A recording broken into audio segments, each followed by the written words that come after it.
بسم اللہ الرحمن الرحیم۔ کرنا ہے قبول تو کر خامیوں سمیت، ورنہ نوازش کی ضرورت نہیں مجھے۔ لوگوں کو اس بات سے غرض نہیں آپ خوش ہیں یا نہیں، انہیں فرق اس بات سے پڑتا ہے کہ آپ انہیں خوش رکھتے ہیں یا نہیں۔ پرسکون وہ ہے جس کو کم یا زیادہ کی فکر نہیں۔ خاموشی کا مطلب لحاظ ہوتا ہے، لوگ اسے کمزوری سمجھ لیتے ہیں۔ جو خوبصورتی تم مجھ میں دیکھتے ہو وہ دراصل تمہارا ہی عکس ہے۔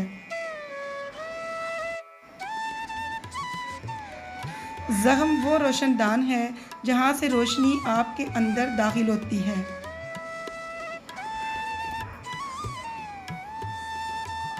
کچھ لوگ قسمت کی طرح ہوتے ہیں جو دعا سے ملتے ہیں، اور کچھ لوگ دعا کی طرح ہوتے ہیں جو مل جائیں تو قسمت بدل دیتے ہیں۔ درویشوں کے علاوہ دنیا کے باقی لوگ بچوں کی مانند ہیں جو دنیا کے کھیل میں مگن ہیں۔ جب انسان کی آنکھوں سے آنسو بہتے ہیں تو اس پر رب کی رحمت برستی ہے۔ اپنی آواز کی بجائے اپنے دلائل کو بلند کیجیے۔ پھول بادل کے گرجنے سے نہیں، برسنے سے اگتے ہیں۔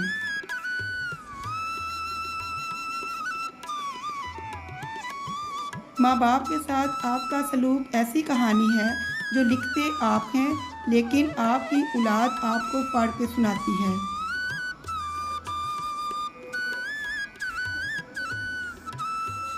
اگر تو بیکار پتھر ہے تو صاحب علم کے پاس بیٹھ، گوہر بن جائے گا۔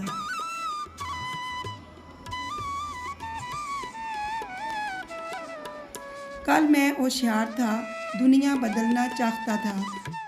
آج میں سمجھدار ہوں، خود کو بدل رہا ہوں۔ کھٹکھٹاؤ وہ دروازہ کھول دے گا، مٹ جاؤ وہ سورج کی طرح چمکا دے گا، جھک جاؤ وہ آسمانوں جتنا بلند کر دے گا، کچھ بھی نہ رہو وہ تمہیں سب کچھ بنا دے گا، اس کے ہو جاؤ وہ اپنا اپنا لے گا۔ اگر آپ نے ابھی تک ہمارے چینل کو سبسکرائب نہیں کیا تو سبسکرائب کر لیجئے تاکہ ہماری ہر نئی آنے والی ویڈیو کا نوٹیفیکیشن آپ کو ملتا رہے۔ Thanks for watching. اللہ حافظ۔